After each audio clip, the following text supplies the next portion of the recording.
Hello, I'm here today with Tom Talbot's shaving brush and razor strop. Tom Talbot was the first president from 1888 to 1890 for what is now today the International Association of Machinists and Aerospace Workers. The IAM, founded in Atlanta in 1888, was a trade union for railroad machinists. Today they represent workers in a large and diverse number of fields. Georgia State University is their international repository, and so we preserve and collect their documents, their artifacts, their audiovisual material, their photographs, and we conduct oral histories with their members to collect and preserve their rich history. Talbot's career ended early with his murder in 1892 while he was defending his daughter. He's remembered for his dedication to the labor movement, and in 1948, a monument in his honor was raised in Grant Park in Atlanta near the zoo. Hello. Here we have Georgia State University's Coat of Arms. This coat of arms, which is hand calligraphy on parchment paper, was recorded in the College of Arms, London, by the Windsor Herald of Arms and Register, which you can see on the back of the document. Now, if you look in this upper left-hand corner, this is the actual seal, which is used for formal occasions for the university. This was commissioned in 1968, 1 year before Georgia State became a university. So you'll see here that it says Georgia State College instead of Georgia State University. This document represents Georgia State's evolution from a small night school to a large world-class university. Hello. Here we have an Academy Award from the Johnny Mercer Papers. Johnny Mercer was a songwriter from Savannah, Georgia, and wrote nearly 1,400 songs. He was nominated 18 times for Academy Awards and won 4 times for Best Original Song. This particular Academy Award is for Moon River from 1962, in which he wrote the song with Henry Mancini for the film Breakfast at Tiffany's. The song was also made very popular in the early 60s by Andy Williams. Academy Awards from this time period typically weigh around 10 pounds, and they're made of solid bronze with a 24-karat gold plating. In addition to this Oscar, within Mercer's papers, we also have another Academy Award for Days in Wine and Roses, as well as Grammys and Golden Globes. Hello, here we have a comic book called Martin Luther King and the Montgomery Story. The comic book was published in 1957 and it's about Martin Luther King, Rosa Parks and the Montgomery bus boycott. It was written by the Fellowship of Reconciliation and it advocates for the principles of nonviolent resistance. The comic book was handed out in churches, schools and civil rights groups. We discovered the comic book while we were processing the LGBTQ Institute's Jim Allen papers. The papers are primarily about the LGBTQ community, but snuck in the middle was this wonderful object. Archivists often talk about serendipity. We usually know what's going to be in a collection when we accession it, but every now and then we discover a gem just like this. Hi. We're now in the year 1559. What we're looking at here is volume 6 of an early run of the complete works of Martin Luther. The book has an image of Luther and Melanchthon, the other reformer, from the cities of Wittenberg, where it's published, which Luther had transformed with his polemical pamphlet publications. And the idea is that this is bringing all of Luther's polemical works into a single uniform format with little tabs on the side there to guide the reader through. We see here the transformation of Luther from the polemical pamphlet author into this authority figure whose complete works are coming out in 12 volumes repeatedly published. So another of the early 16th century, in this case, treasures from special collections at GSU. Hello, here we have 2 presidential medallions and a mace. These are from the Georgia Perimeter College. The medallion to my right and the mace behind me were commissioned by Georgia Perimeter College's 5th president, Jacqueline M. Belcher, in 1995 for use as part of inaugurations and commencements. The second medallion was commissioned in 1997 after DeKalb College was renamed Georgia Perimeter College. These items were only used for formal events such as inaugurations and commencements, These items represent how a small community college here in Georgia is now part of a world-class research university, one of the largest in the U.S. Hello, here's a poster that was used at an ACT UP protest at the CDC on December 3rd, 1990, as well as a photograph of the person actually holding that poster. ACT UP, which stands for AIDS Coalition to Unleash Power, was established in New York in 1987. Members of ACT UP vocally called out the government's inaction around HIV and AIDS. Their activities include direct action protests as well as research in order to find a cure for AIDS. This poster was designed to highlight the plight of women who had HIV and AIDS. At that time, the CDC did not recognize women's symptoms, and because of that, they weren't being fully diagnosed and they were not able to access government assistance. As a result, many, many women died. Not until 1993 did the CDC recognize women's symptoms. Hello. Here we have a photo of Davison's department store employees enjoying a night out in 1949. The Lane Brothers photographic collection contains over 250,000 images and is full of moments like this one, where we have the privilege of glimpsing other people's experiences from over 70 years ago. Special Collections houses some of the Lane's business records as well as photographs, which allows us to see which businesses and organizations hired them. For this image, Davison's, one of Atlanta's largest department stores, commissioned this work during an employee outing at a bowling alley.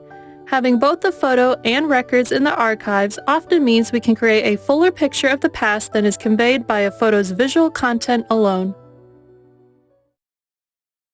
Hello. Here we have some materials related to the Atlanta Pop Festival from the Alex Cooley papers. The first Atlanta International Pop Festival took place over 4th of July weekend in 1969, just south of Atlanta. This festival took place about a month before the more famous Woodstock Festival in New York. Some of the artists that appeared at this first festival included Janis Joplin, Led Zeppelin, Blood, Sweat and Tears, and Johnny Winter. What we have here are a couple contracts, and as an example, here's one from Janis Joplin, who was getting top bill at the performance. She was getting $20,000 for her fee, and in contrast, Led Zeppelin, who was relatively still new in 1969, was only bringing in $3,700.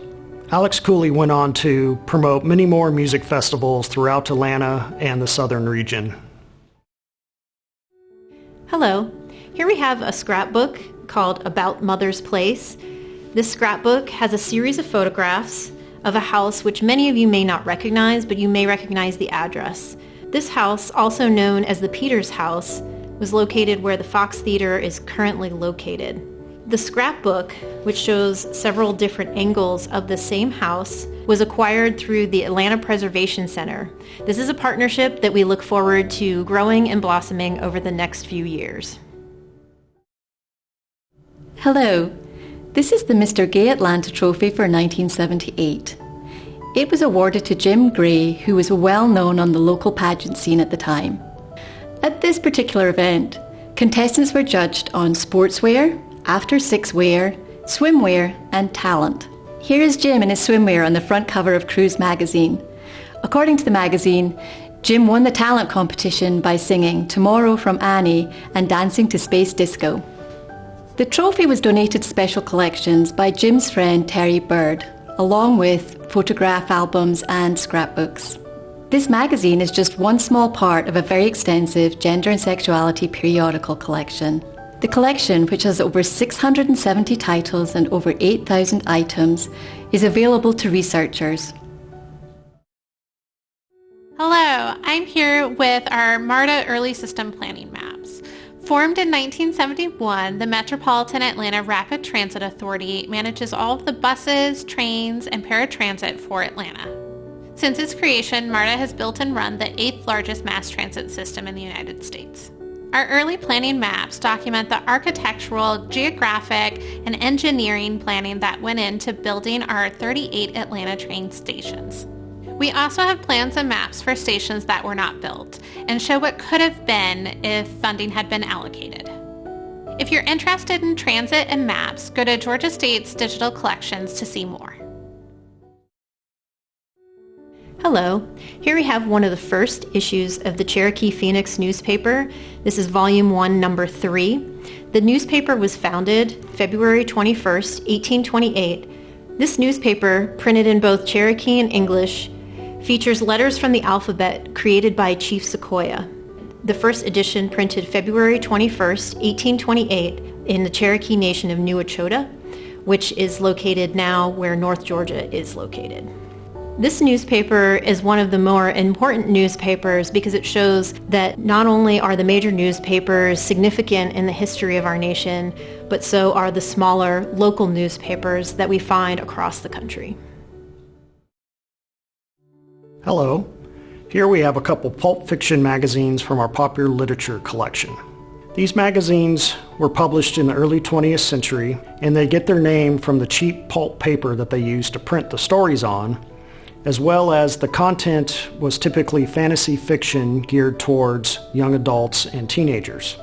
These magazines evolved from 19th century dime novels and can also be considered precursors to the modern-day superhero comic books. The magazines typically consist of short stories with illustrations, as well as very elaborate illustrated covers. And the various genres that they cover in the stories is quite wide-ranging, including adventure, science fiction, westerns, detective stories, and sports.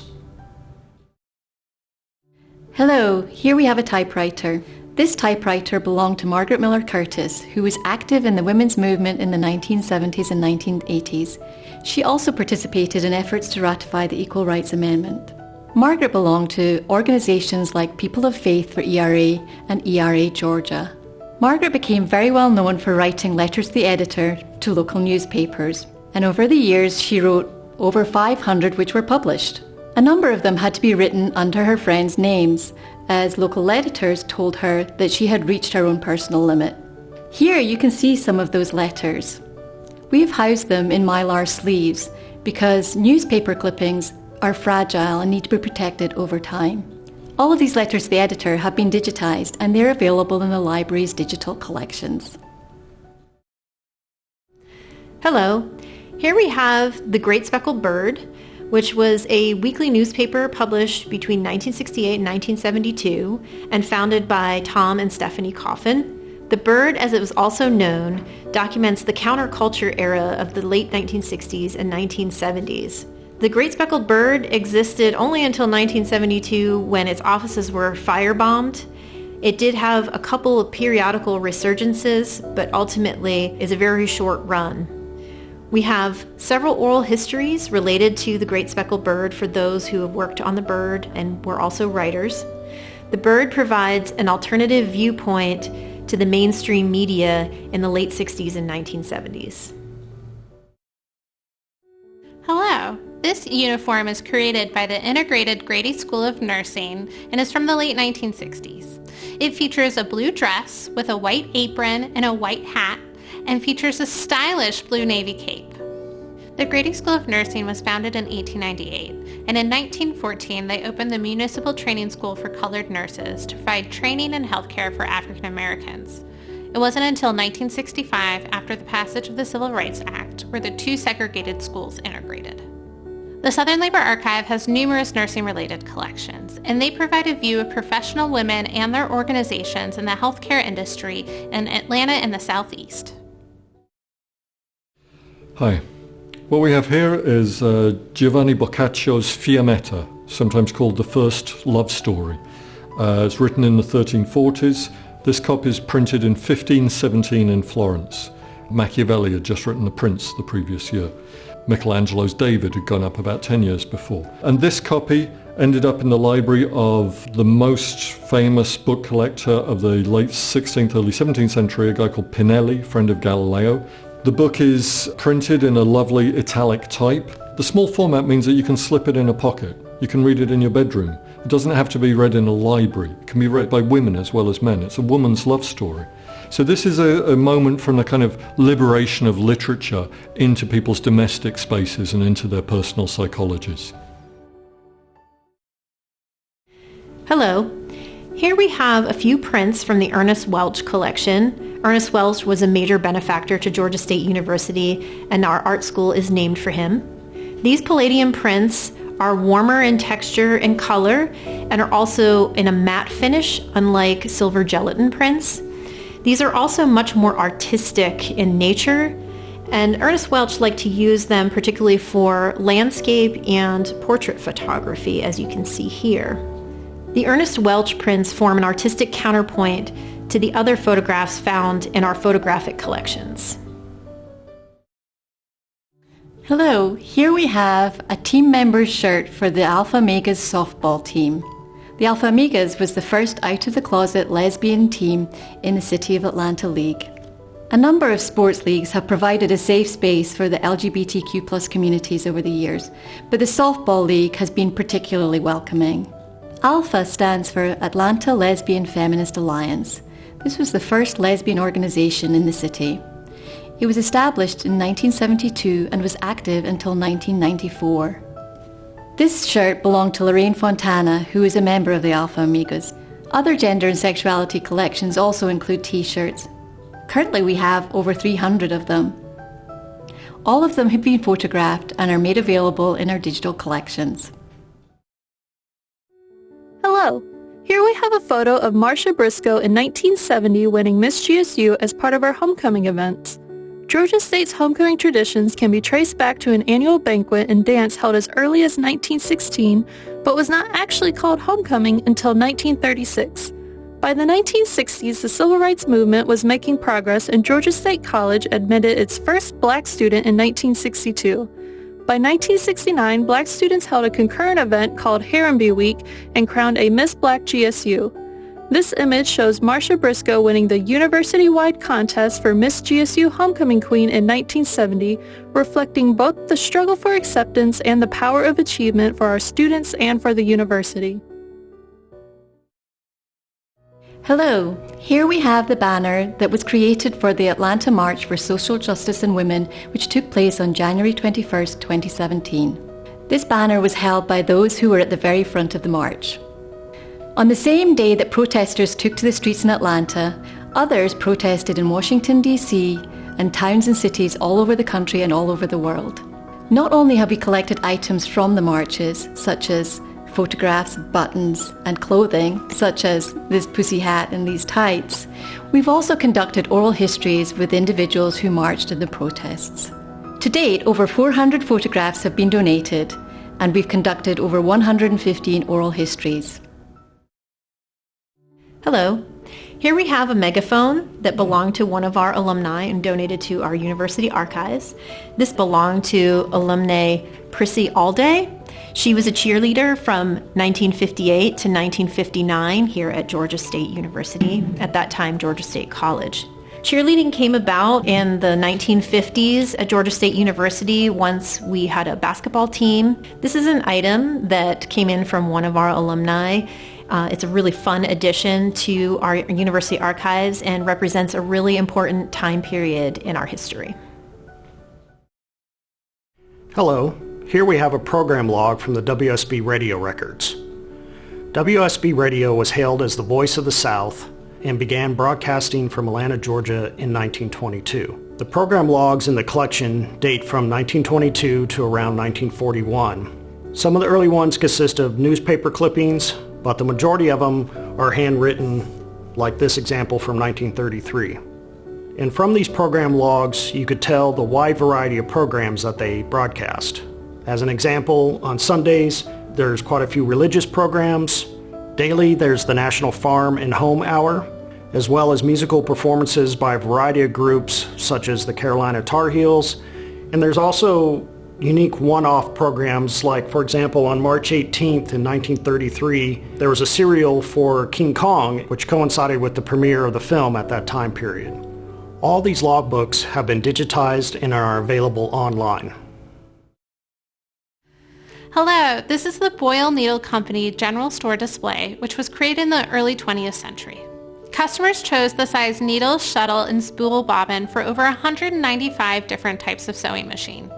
Customers located the correct machine along the edge, picked out the correlating number. Then they would spin the arrow in the middle to the correct number and open the window to remove the individual container for purchase. These displays were found in general stores across the United States and showed the popularity of mechanized sewing machines. Many gained experience with these types of machines working in the textile industry across the United States. You can find other items and collections related to textile workers in Georgia State University's Special Collections and Archives. Hello. Here we have a print from Darkness to Light from our Labor Prints collection. This was a print that was created for the Cotton States and International Expo in 1895. This picture depicts a white woman rising from the ashes of the Civil War. She's holding a cornucopia of products that come from the South and the idealized version of Piedmont Park, which is where the exposition was held. This is very similar to the phoenix rising from the ashes, which you often find in anything related to Atlanta post-Civil War. This is a great example of materials that show the breadth of what we have in our Southern Labor Archives collection. Hello. Here we have a Wonder Woman jumbo coloring book that was published in 1981. It was donated by local lesbian activist Maria Helena Dolan. While much of Maria Helena's papers document the history of the LGBTQ+ community in Atlanta, there are a number of objects in our collection that highlight her dear love for Wonder Woman. Aside from this coloring book, we also have Wonder Woman comic books, and there are other comic books that highlight feminist characters. Here you can see how we store our comic books. As you can see, each one is individually sleeved, and then they're stored upright in boxes specifically designed for them. If you're interested in comic books, we have many, many more in our pulp literature collection. Hi. Here we have a copy of Georgia State University Special Collections' Audubon. Audubon was a natural historian and one of the world's great bird observers. He's famous for having produced the most expensive book of natural history in the world, a hand-coloured edition of the Birds of America, mapping out all of the known birds of the North American continent. If a set of that would cost about $10 million. This is a cheaper version. And then instead of hand colouring all the images of the birds, you get Audubon's actual pictures, the birds in their natural habitat, but everything's been shrunk down and machine printed here. And this is the version that most readers who are interested in birds would actually get to know their American birds by. Hello. Here we have a 16-volume set of the Trees of North America. This fascinating set of reference books shows different slices of various species of trees found in North America. There are 3 cuts for each tree, the transverse, radial, and tangential cuts. As you look through these books, even though this is all the same species of tree, it looks like 3 different types of trees. This is one of our most fascinating, unique, and rare items in our collection and shows the breadth and depth of what we have here in Special Collections. Hello, I'm here with items from our Eastern Airlines collection. Eastern operated from 1926 to 1991 and transported passengers and air freight along the East Coast. In front of me is the first class cabin china. It includes a real cloth napkin and placemat, includes real silverware, glasses, china, and a coffee cup with a saucer. Rhonda is modeling our Eastern Airline flight attendant uniform from the late 1960s, and over here we have a uniform from the late 1970s. Eastern Airlines was key to Atlanta's growth into an international city. The Southern Labor Archives' extensive holding touches on all aspects of Eastern's history, and it includes labor, media coverage, corporate culture, marketing, and public relations. In our digital collections, we have artifacts, textiles, paper documents, photographs, and audiovisual material that document the history of Eastern Airlines. Hello. Here we have a scrapbook from the Atlanta Symphony Orchestra records.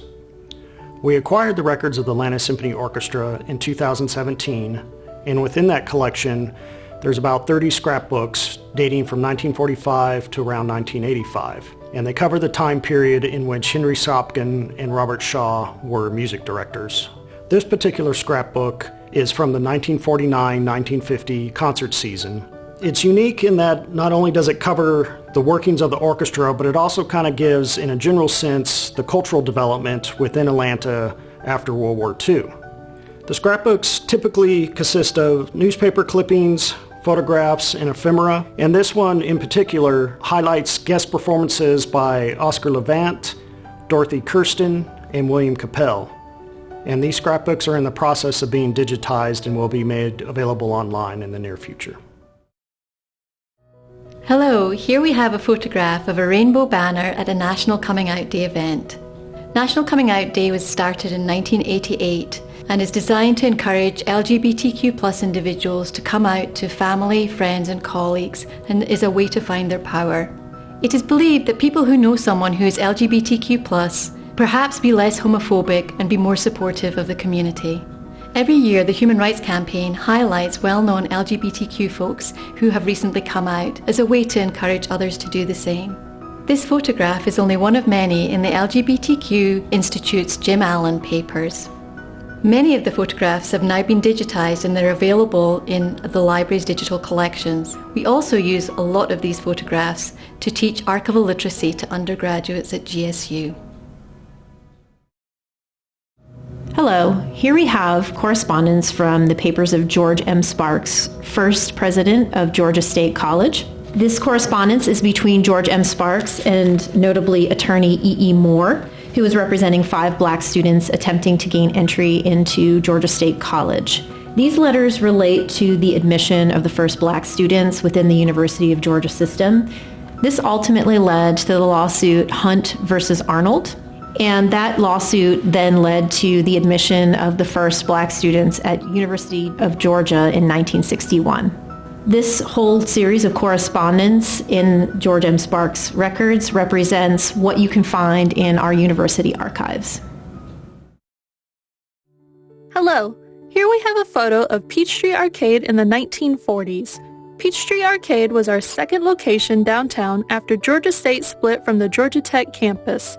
Our students were in established careers in the Central Atlanta Business District, and they attended classes in the evening. Peachtree Arcade at this time was a bustling shopping and business location right downtown at 5 Points. This was a much more convenient location for our students as there was no need to take the trolley to the Tech campus. Hello, here we have a button that says 59 cents. Women would wear this button in the 1970s and 1980s. By wearing this button, they were hoping to start conversations about pay inequity. You see, at the time, women were only making 59 cents to every dollar that men made, and for women of colour, that number was even lower. Today, things have improved, but we have still not reached equity.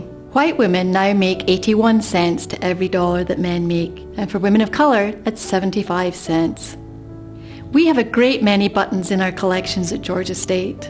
Their messages can be straightforward, or cryptic, or funny, or shocking. This is how we house the buttons at Georgia State. Each button is given a tag with identifying information. It's wrapped in tissue, and then it's placed in a box. Then that box is placed in a bigger box, and then it's put on the shelves.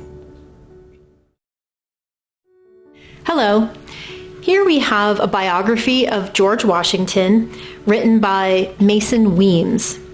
Mason Weems was a minister turned bookseller who was traveling across the South in the early 1800s.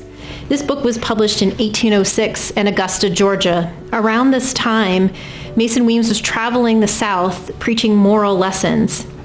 In this book is where you find the very first instance of the story about George Washington never telling a lie after chopping down a cherry tree. We believe that this is one of the moral lessons that Weems incorporated into his stories.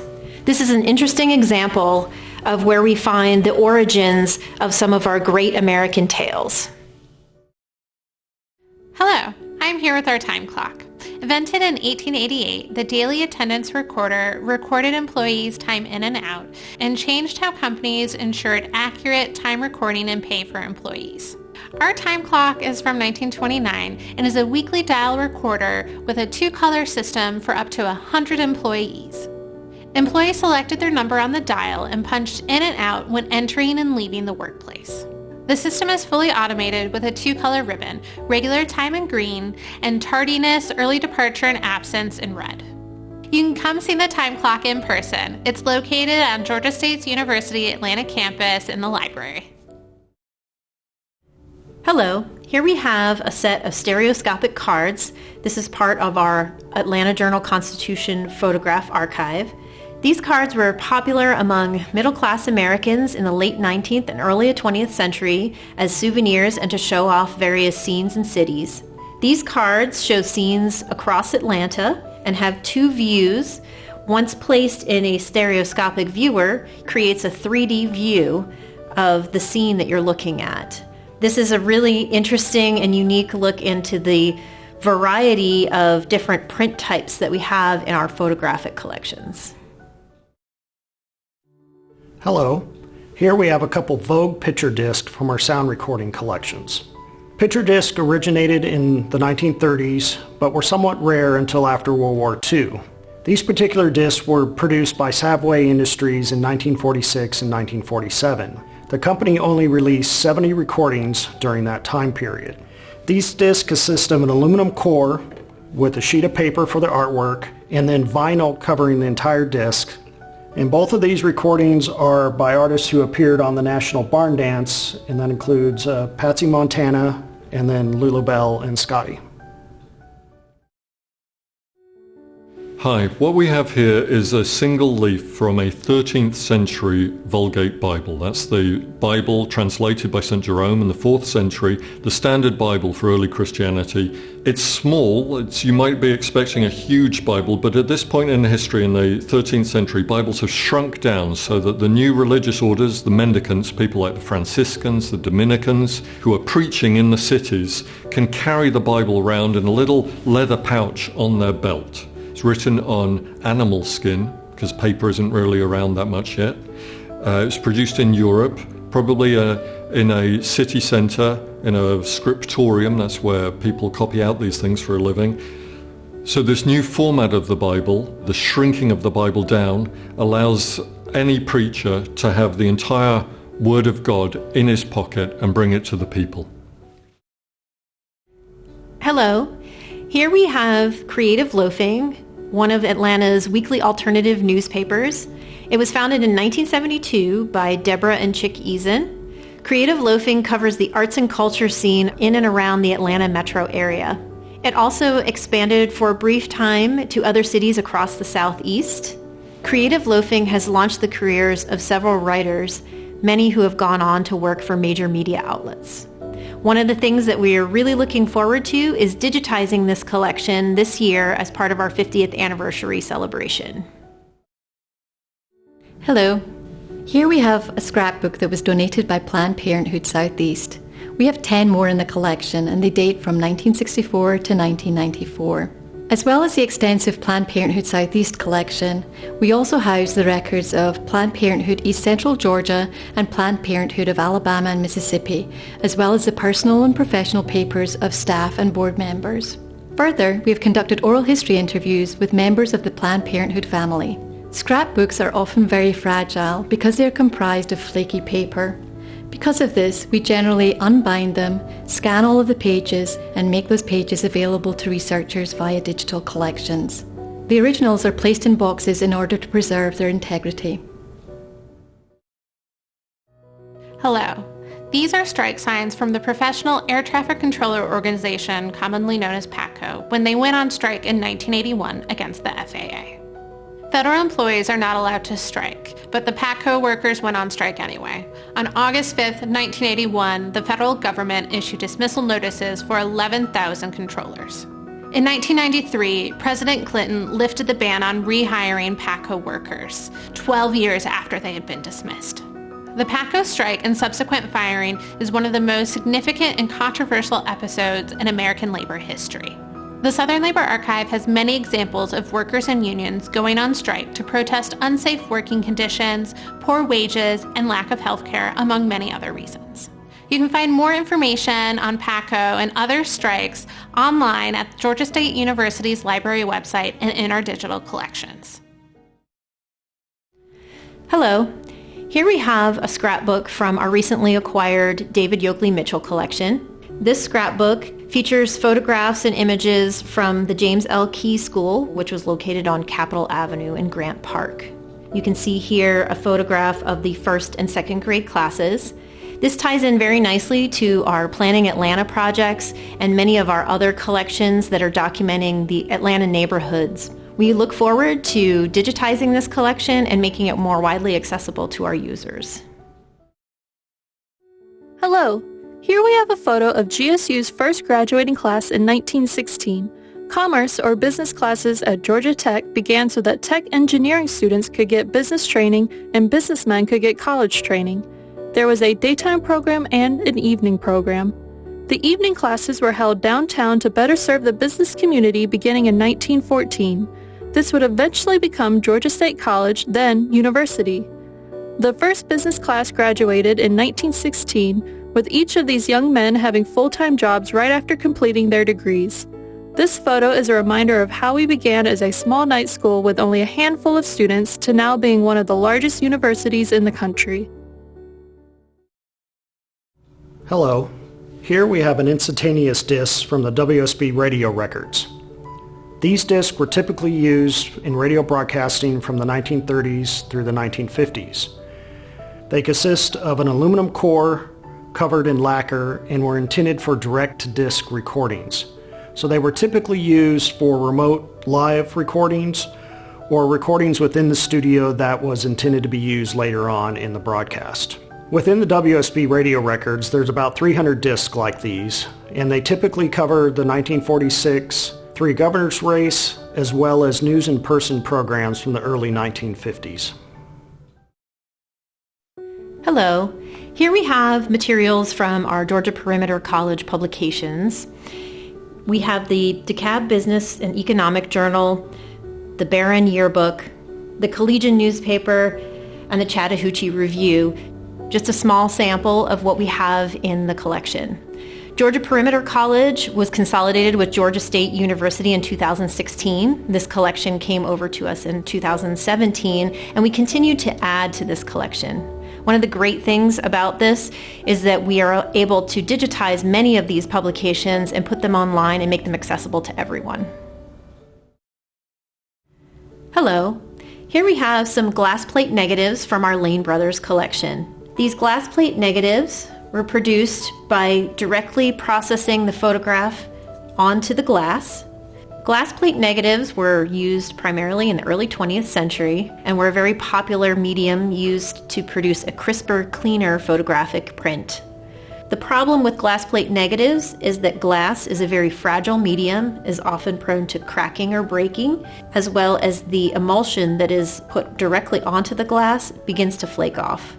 This is a really interesting example of one of the many photographic processes that we find throughout our photographic collections. Hi. This is probably the most valuable object in special collections. This is a commentary on the Book of Job by Pope Gregory the Great. It's published in 1475 or 1476 in the German city of Cologne. So we're in the second generation of printing after Gutenberg in the 1450s. It's in its original bindings. This is pigskin on oak boards with metal bosses. The copy was given, we have an inscription here, showing that it was given in the 1490s by a university professor in Basel to a local monastery. And you can see that it's a beautiful example of printing, 2 columns on paper with rubrication in red and blue. So really a gorgeous book and the jewel of our special collections here at GSU. Hello, here is O'Connell's Telegraphic Cipher Codebook from 1901 belonging to the International Association of Machinists and Aerospace Workers. It was used to code and decode telegraphic messages to members to ensure that only the intended recipient could read it.